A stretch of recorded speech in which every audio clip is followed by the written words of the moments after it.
Hi, my name's Stephen Ham from Archery Supplies. Today I want to talk about the demise of Carbon Express. Carbon Express was a big archery shaft maker, and I say was.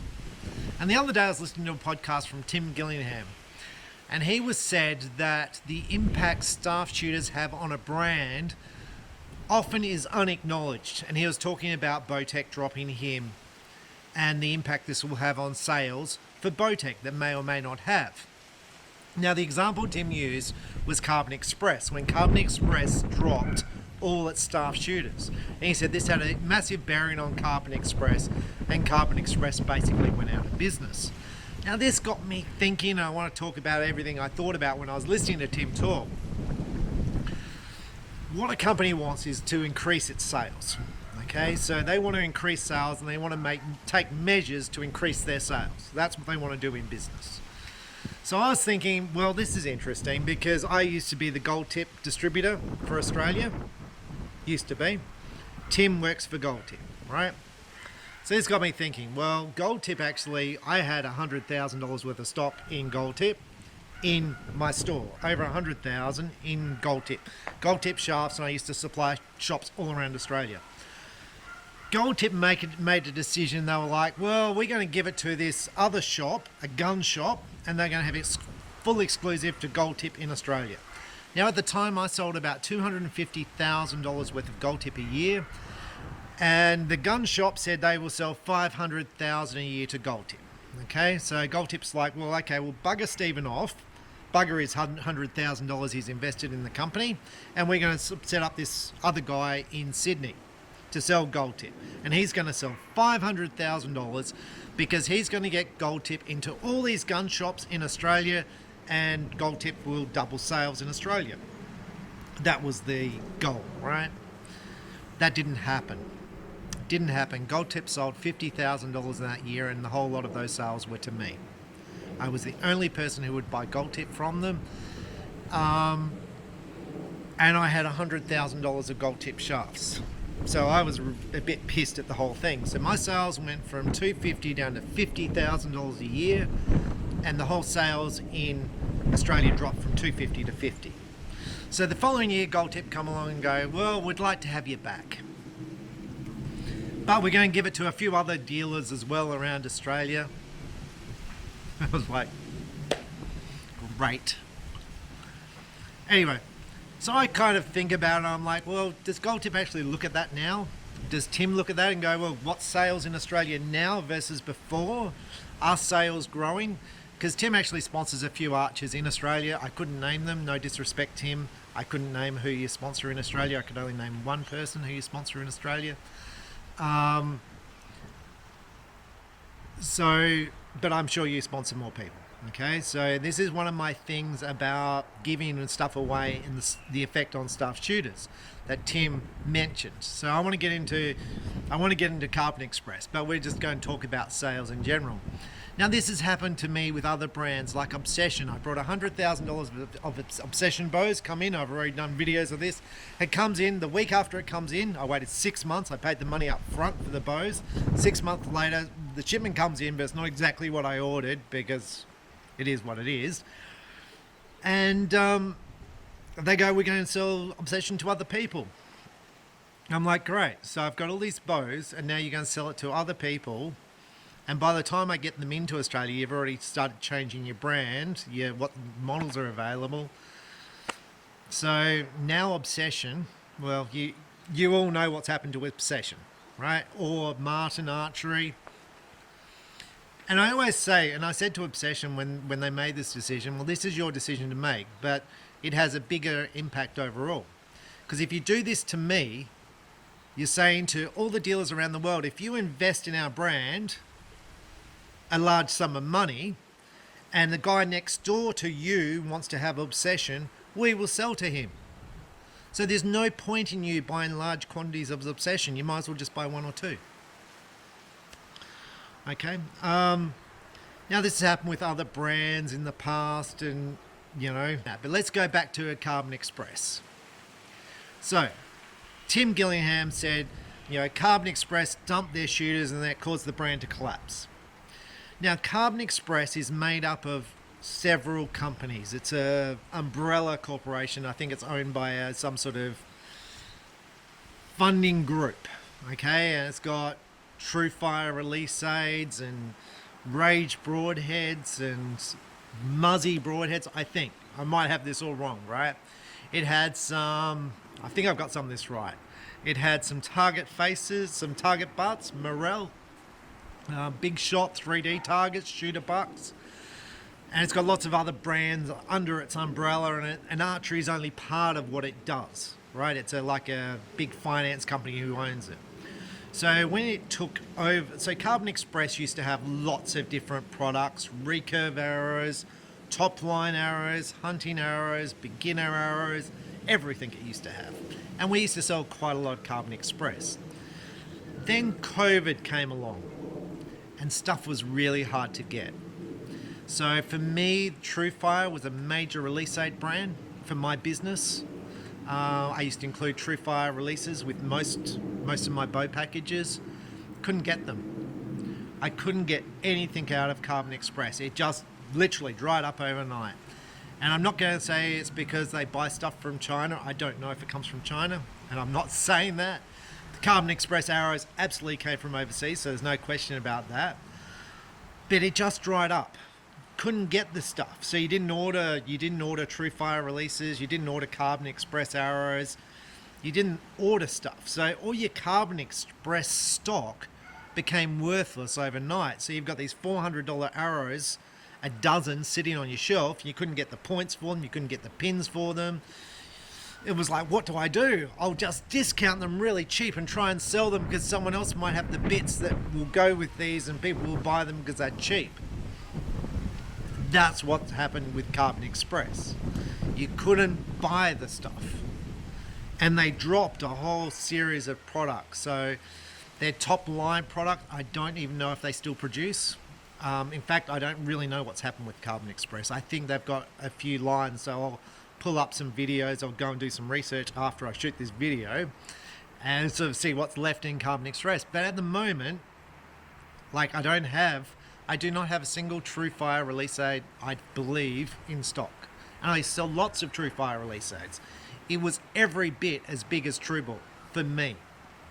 It was a big brand, big part of my business. I used to buy containers of stock from that company, which included Carbon Express, the targets, the 3D targets, and Truefire. It used to be a whole lot. I used to build it together, fill a container and ship it into Australia. I don't do that anymore. I haven't brought in stuff from that company for 2 to 3 years, definitely before COVID.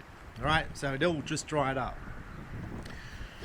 So it's interesting for me when Tim goes, look, where they dropped their staff shooters because they changed direction, that caused the company to fail. I don't know if that's what caused the company to fail. I don't know how much money they were making before. Maybe they were losing money on their products. I find it very interesting.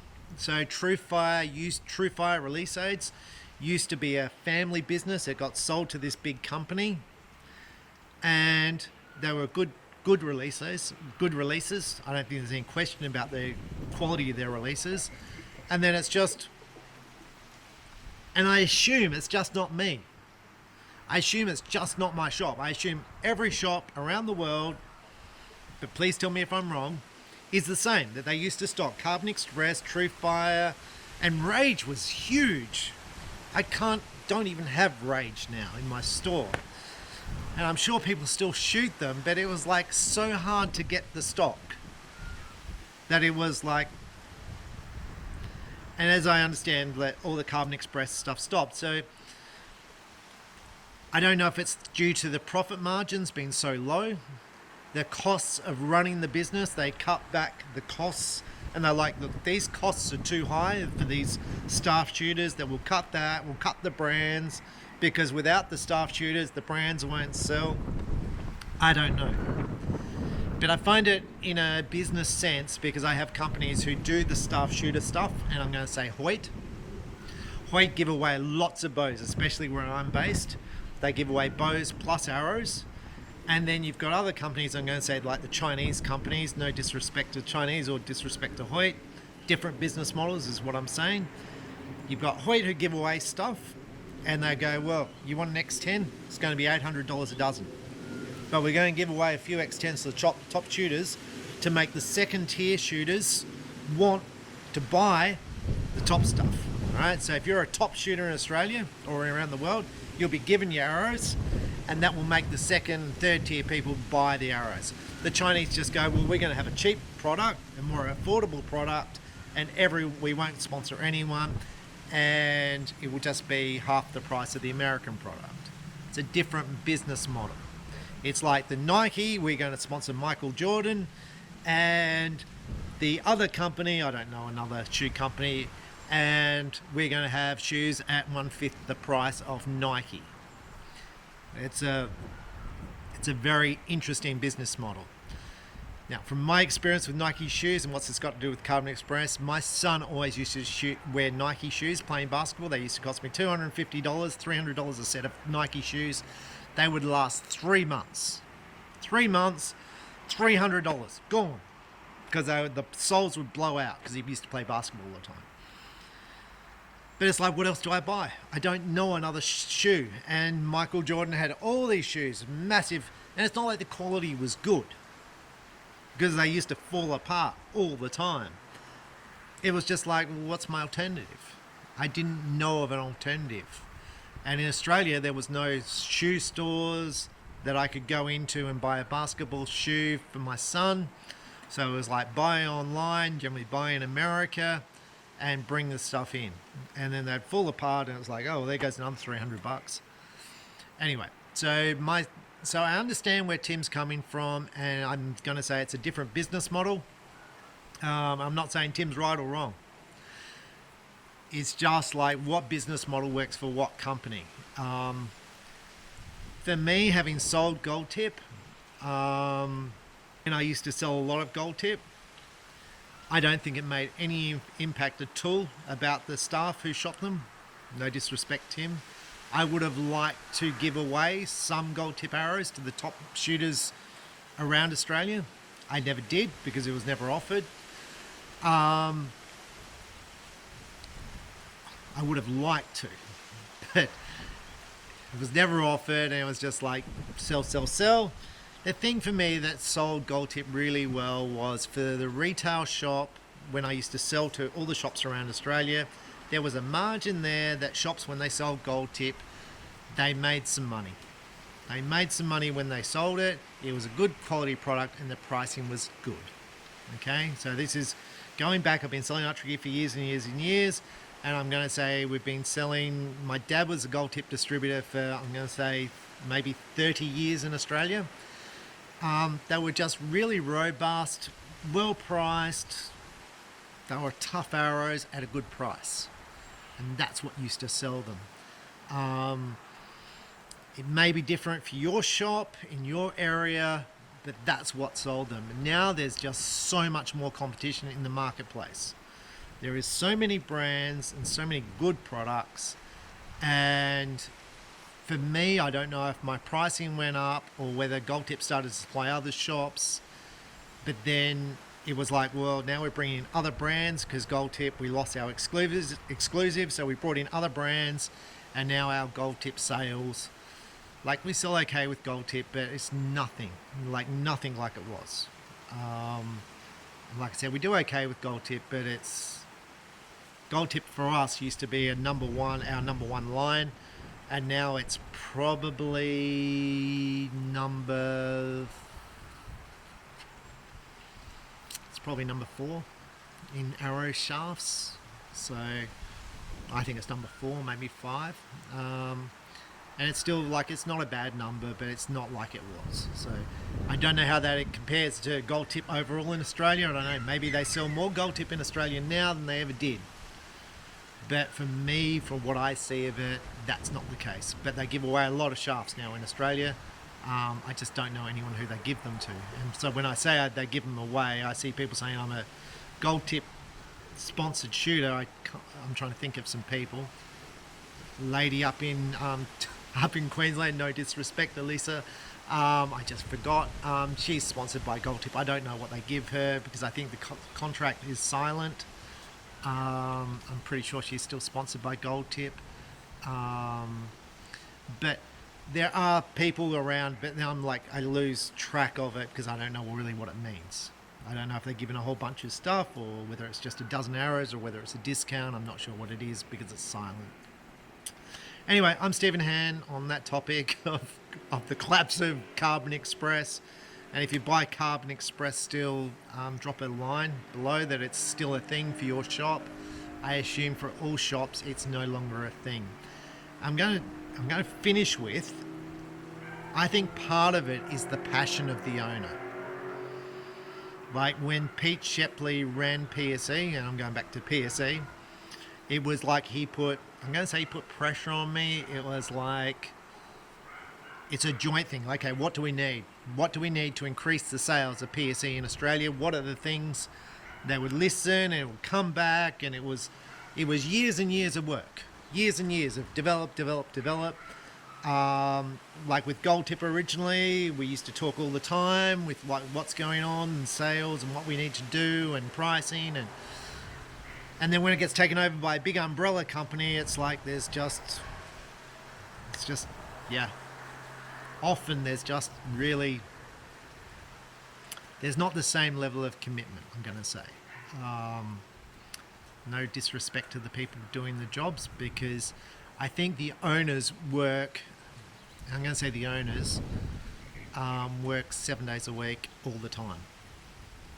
Where if you're a staff, you generally work the 38 hours a week or whatever you work, and that's your time done, and you have holidays, so then you're not there, and it's a different. I just feel like it's different. I saw a post from Jonathan Shepley the other day. Jonathan, the son of Pete Shepley, he made a comment to me on thing. He said to me, thank you for all the years of work with PSE. We really appreciated it. And I was like, I didn't even know he kind of knew who I was. Because we're in kind of different spheres, me and Jonathan. Like I had a sales manager and Jonathan was over here, and I think Jonathan was doing marketing and then he was doing some other stuff, but I never really ever spoke to Jonathan. But yet he knew who I was, and when I did tours of the PSE factory, people in the factory knew who I was. So it was like, it felt nice. I feel like now no one knows me. Maybe they do, I just feel like they don't, and I don't feel the same. It felt like a big family before, because I just deal with these people. I knew about their lives, I knew about their illnesses, I knew about their divorces, I knew about everything. It was like we talked, I used to give people Christmas presents, and then I'm a number. I don't know which number I am, but I became a number. Anyway, I feel that's what happened with Carbon Express. Like no one's ever said to me, Stephen, you haven't placed an order with Carbon Express or with TrueFire. You used to buy, I don't know, $100,000 a year from us, and now it's down to zero. It's like no one even cared what's happened. Like I haven't seen a TrueFire catalog for years. I haven't seen anything. And it might be they're all back in business. I don't know. That's my point. Anyway, I'm Stephen Han. Thanks for watching. Bye.